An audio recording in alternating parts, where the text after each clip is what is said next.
Hi, welcome to the old mill shed. I'm Jason, and today we're putting a generator connector on the side of the house. So as always, I'm not a professional. This is just how I do things based on my training, my experience, etc. However, when you're dealing with electricity, it is best to consult an electrician, or at least have an electrician and look at your work before you put it into use. Generator hookups, they're extremely simple, but they can be extremely dangerous.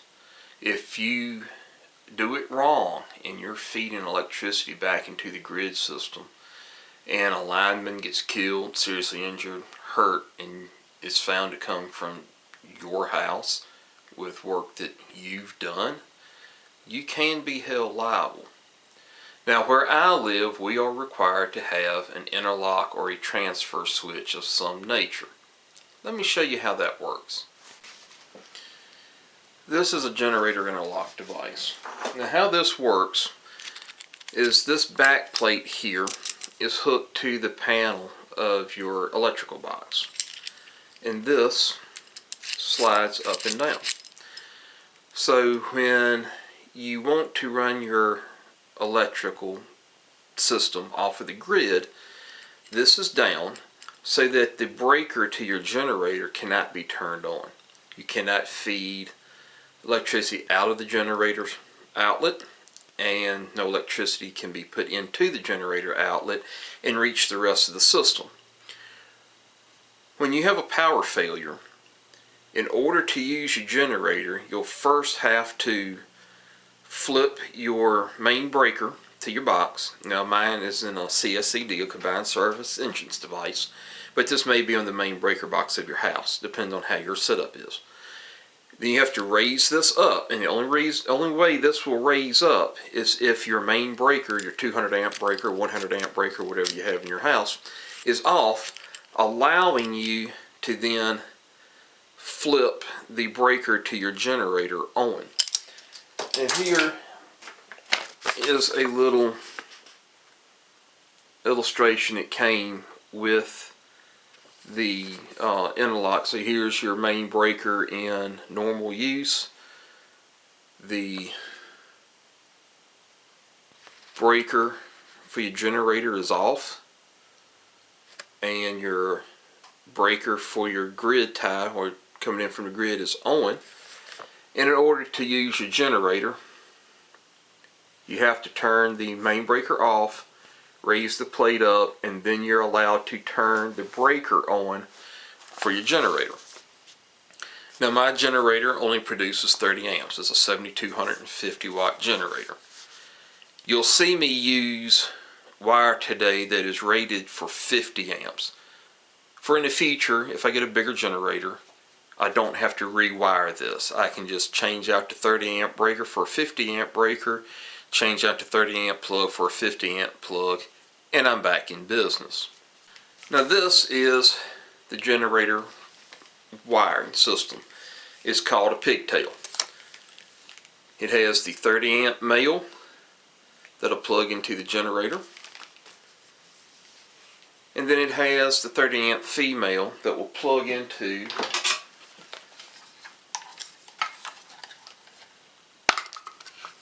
this outlet. It is very important to use the correct plugs and the correct wires for this. You want a waterproof cable. Preferably, you want one that is professionally made and certified to be safe. You don't want to give your insurance company any reason to deny your insurance claim if your house catches on fire while one of these is being used. Another thing people will often do is they will have like a dryer outlet or a welding outlet, similar to what I have here in the shed, and they will hook their generator in through that. Very dangerous. If you forget to flip that main breaker to the grid, go back to back feeding to the grid, somebody gets hurt, gets killed, whatever, you're liable. You don't really want to save 70 bucks, just end up going to jail later on. So today's video is going to be a little different. This is the third episode of my channel. I've gotten a lot of positive feedback a lot of helpful feedback on my shortcomings, and I had planned on saving this video until later. Some of the feedback I've got is video quality, audio quality, etc. So I ordered new cameras, new microphones, the expanded version of the editing software, etc. But we have a big ice storm coming.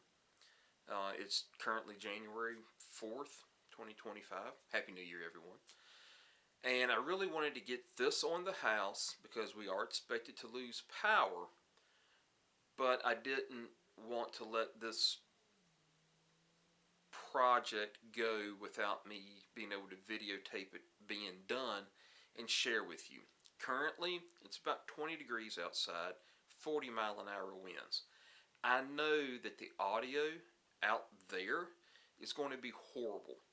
So I'm just going to film what I'm doing, and then I'll voice over or take little excerpts in here outside of the wind explaining what I'm doing.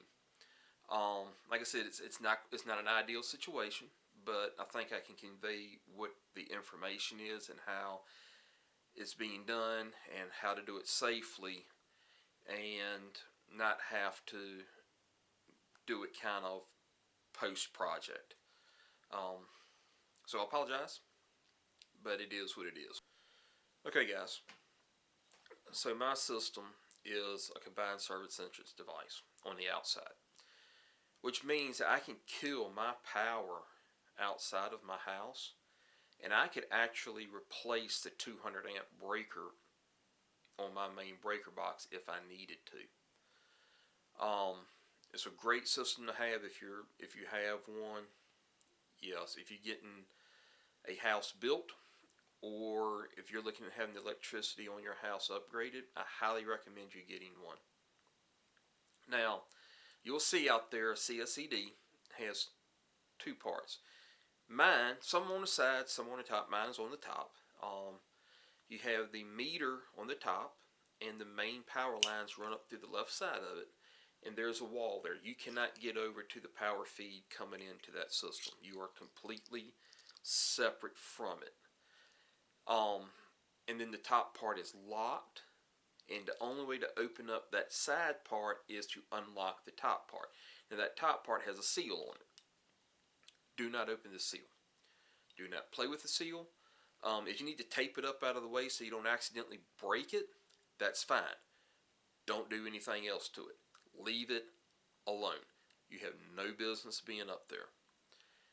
If for some reason you break that seal, say it's hanging down, you go to close the door in the lower part and you break a part off of it, or you just notice that, hey, this thing has rusted to the point that's actually happened, has rusted to the point that it's broken, call your electric company. Hey guys, this seal broke because, hey, I slammed the door into it, didn't mean to. Or, hey, I noticed this thing has rusted in two, can y'all come put a new seal on it? Where I live, it's only $15 for the service call. Actually, if it has rusted into, they didn't charge anything.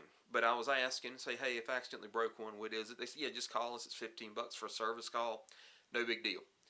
But, here's the but.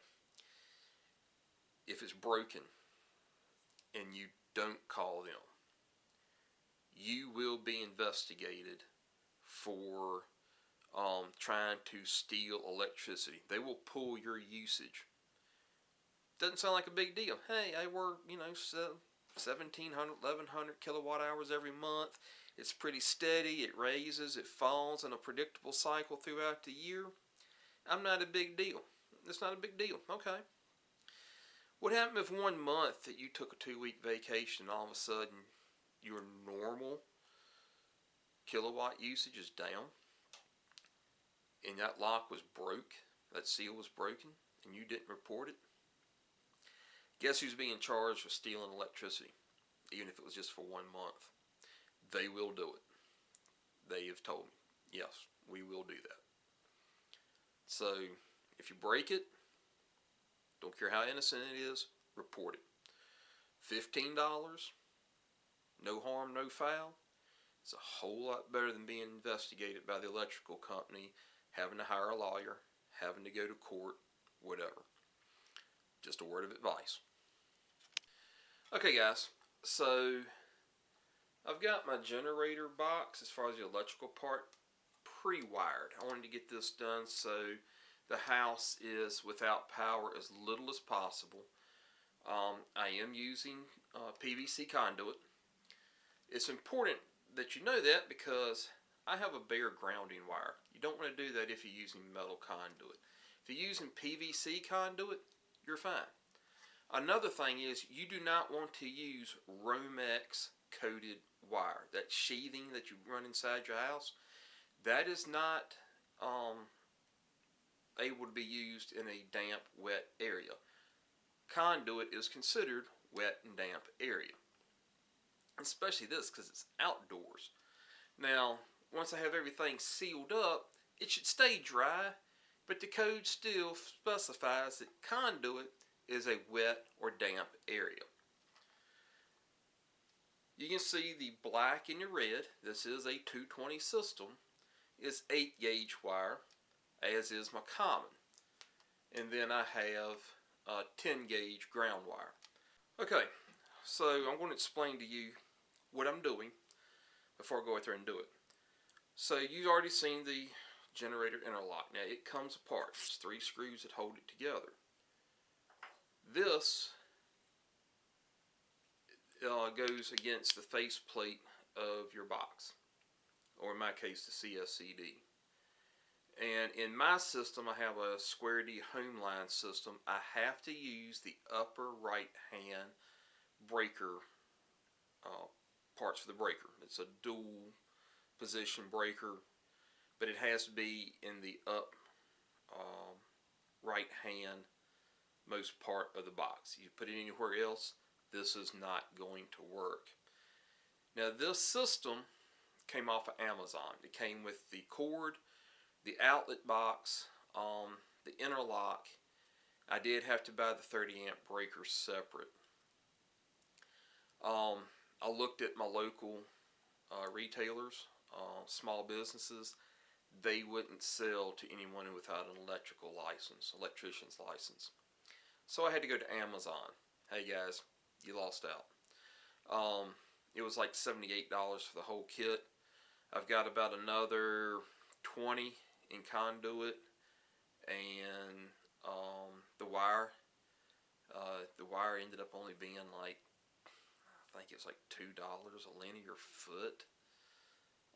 And it came in a cladding that was rated for outdoor to be buried, but I didn't know if I could use that in the conduit or not, so I just took that gray coating off of it and used the wires like they are. I checked with my electrician. He said that was fine. He said actually I could have left the cladding on it because it was rated for damp wet locations. Hey, now I know. So I'll drill a hole, the 3 holes in the faceplate, and they even supply the drill bit that you need to have. Once we do that,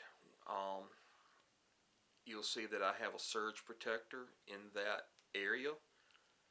I will move it down, so I have to pop these 2 little plates out below it, undo it, move it down to there, pop it back in. It's just a surge protector. It doesn't matter what location it's in, as long as it's in the CSCD or the main box, and it just protects the whole house. I'll put the 30 amp breaker in. Let's take a look at that. Here's my breaker. I do have the correct breaker for my system. It's a Square D Homeline. There's another one, Square D makes QO or something.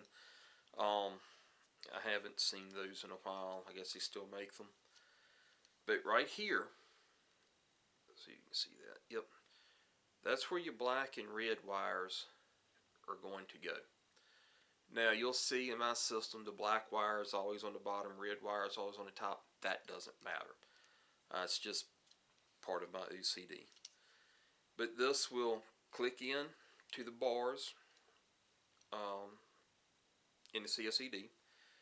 I will hook up my common wire, my ground wire to the rail, and then you'll see that when it's open. And then I will hook my 2 hot wires into here. After I've wired the box and the conduit and the breaker into the CSED, we'll be wiring up the actual outlet itself. Now I kind of went through, it's listed here on the back of it, but you really can't tell that well unless you get the light just right. So I went ahead and marked it red and black. I mean, they're both 2 legs of the hot wire. I mean, one can be one can be the other. It doesn't really matter. My common goes here, and of course, ground is right here.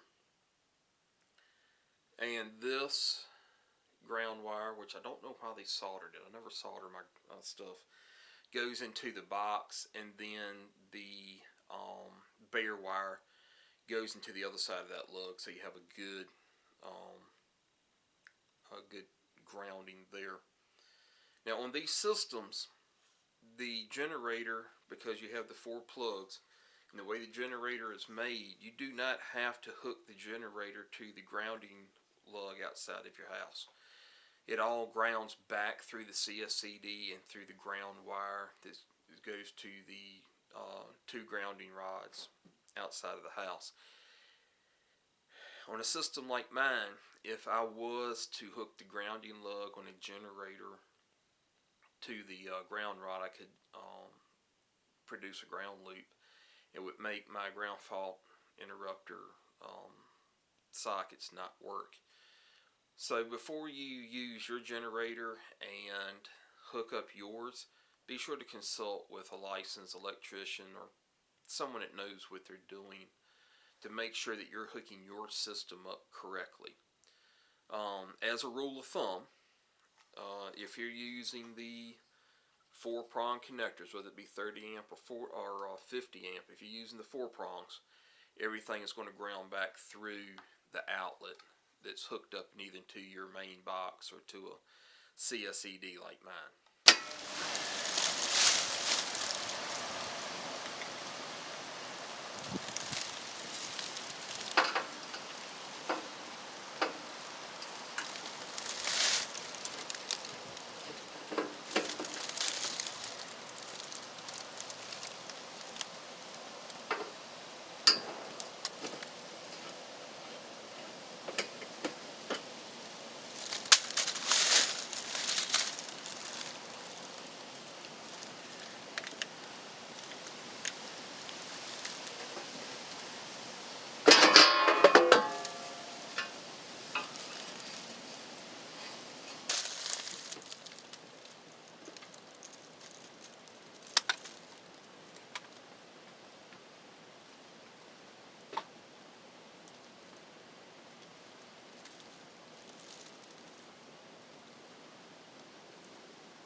Ma'am? Yes.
Now you always want to hook your ground wire and your common wire up first.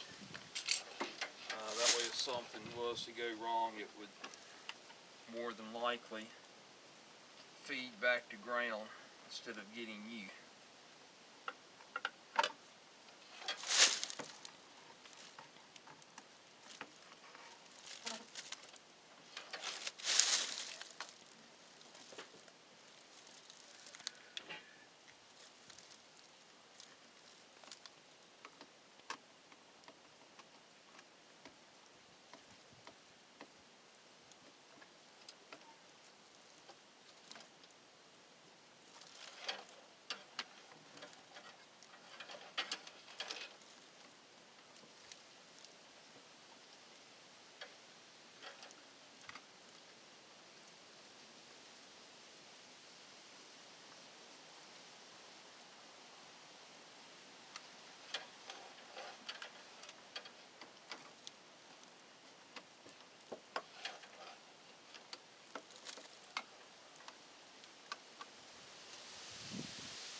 stripping my wires to make sure I have continuity between my wires and my outlet box.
White does not have connectivity. Alright. Ground. That's ground.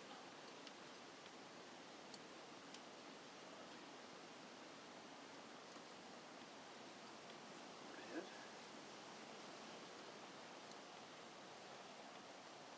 Black. Common.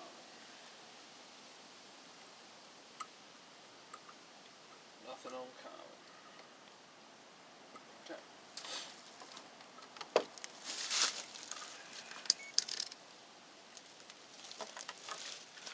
So my common wire is not showing that it is making a complete circuit between the wire and the post.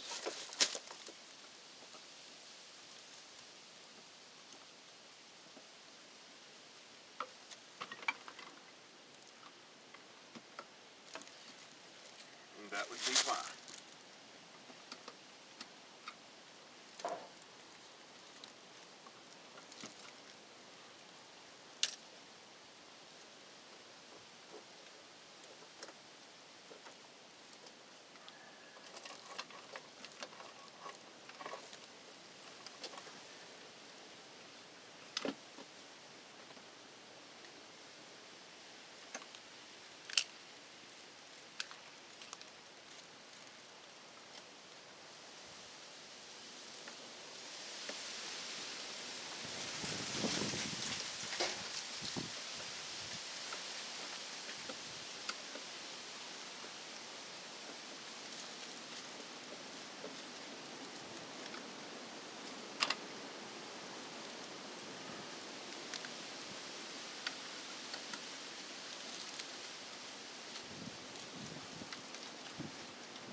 That is why we always check our work.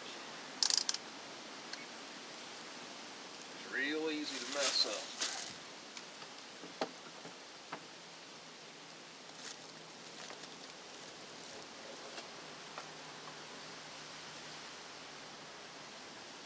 And there we go. Ground.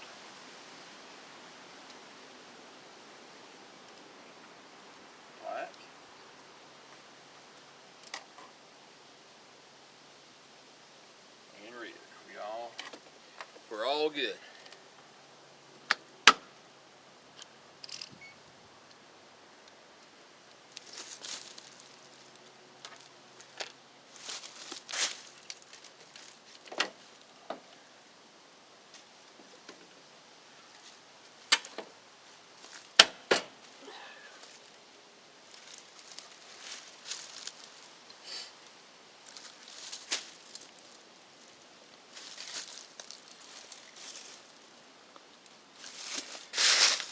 When you're using these breakers, let me flip my, there we go.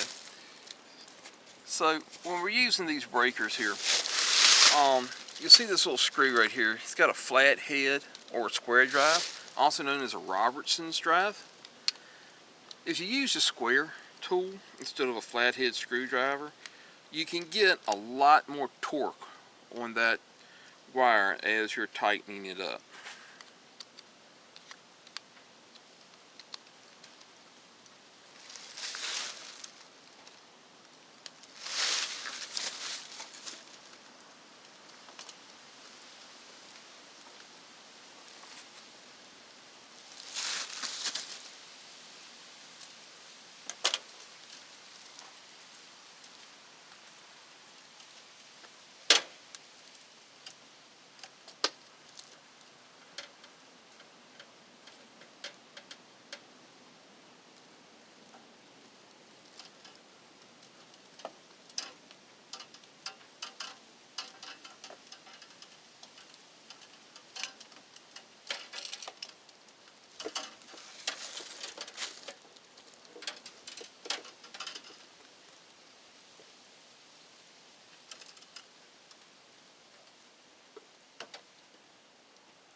And for those of y'all that are paying attention, yes, I do know that I have a white wire hooked to a 220 breaker.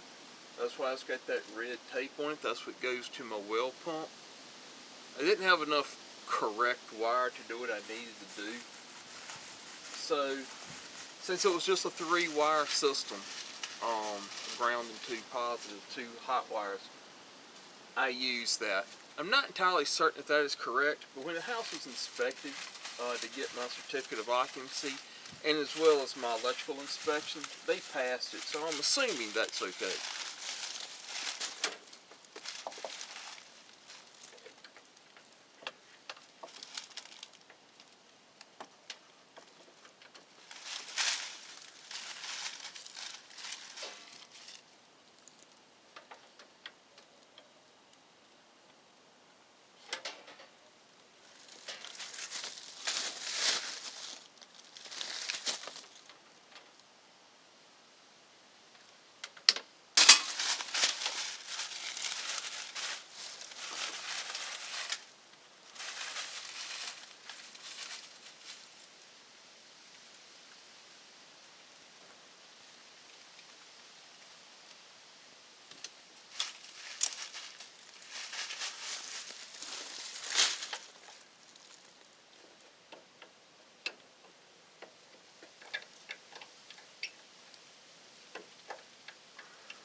every time I wire something that's 220, black goes on the bottom. This doesn't have to be the case. It's just the way I do it. It doesn't mount to a hill of beans.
And now we're going to check our connection from the breaker down to the outlet.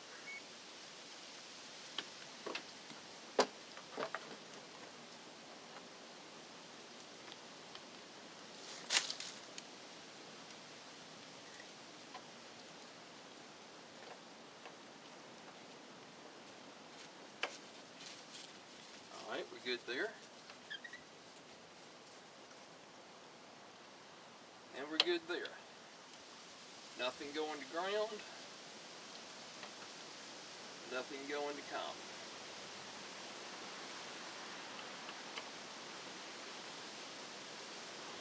Common's good. Ground is good.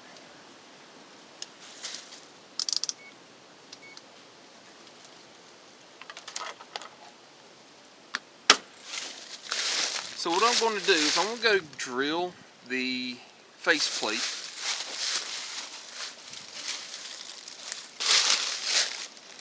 See if you can see this right there. Yeah, you can see I've already pre-marked where I've got to drill my hole. So I'm going to go back to the shed, do that with my cordless drill. Don't have no electricity, obviously. Then I'll come back and we'll put everything back together. Okay guys, so the included drill bit is crap. Yeah, so just use a 3/16 inch drill bit. Here's the interlock installed. This is to use the grid power, and you push it up for the grid power to be off, then you can turn your breaker on. Let's go ahead and install this.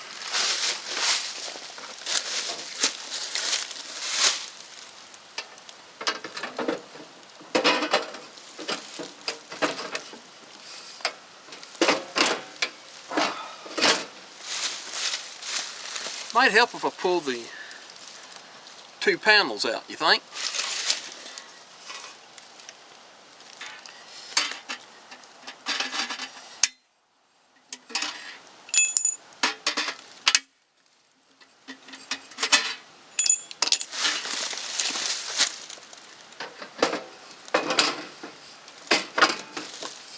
It's amazing how much better stuff works when you do it correctly.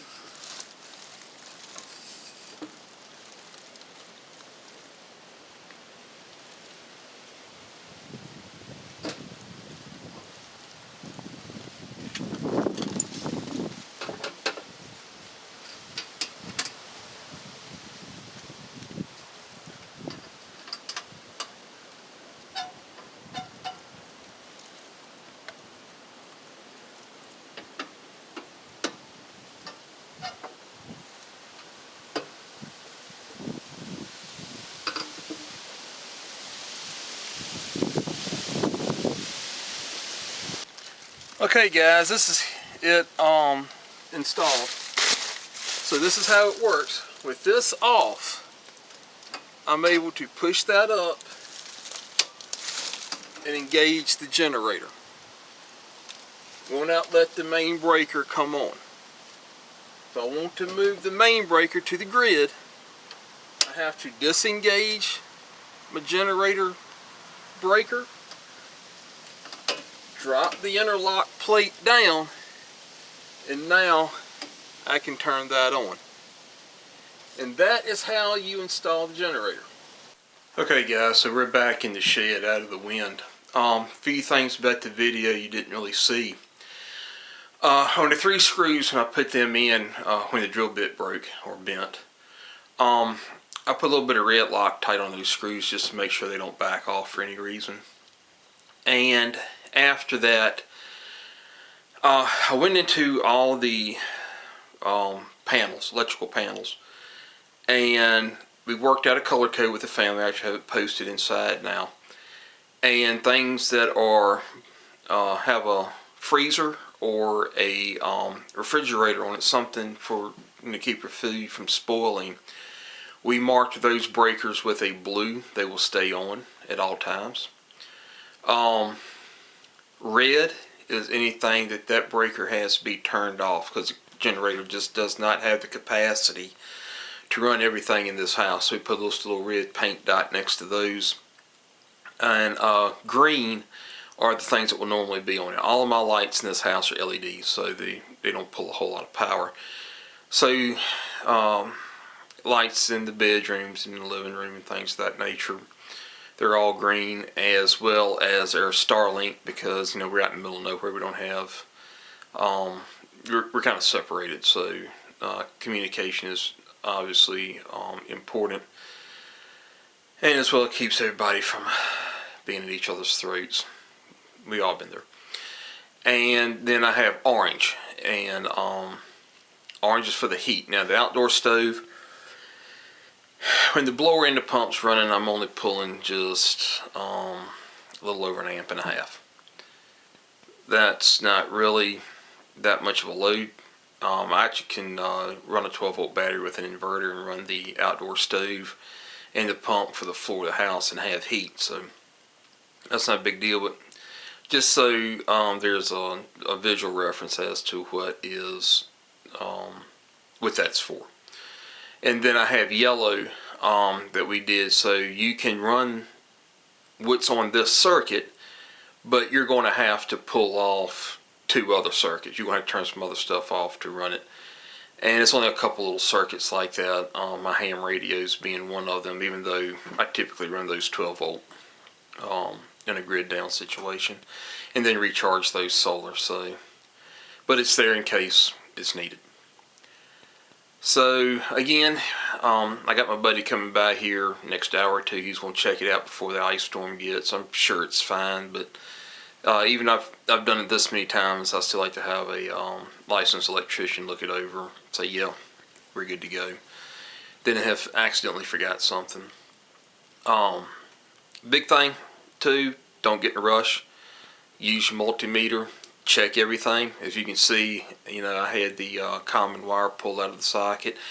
thought I had it tight, and actually the threads on that were not that great. So I thought I was really torquing down when I wasn't, and I had to fix that. And had I not checked that, we could have had a real problem when I went to hook the generator up. And then when you're done, make sure all your connections, you got good continuity. Do pull tests on all your wires. Pay attention to what you're doing. You can get hurt. Electricity will kill you in a heartbeat. Doesn't take but half an amp to kill you. So as always, I hope to see you next time under the shed. Be safe. Happy New Year. It's going to be about 8 to 10 weeks before I'm back on here, because got a lot of new equipment I need to learn. So I'm not going anywhere. It's just going to be a little while. Take care.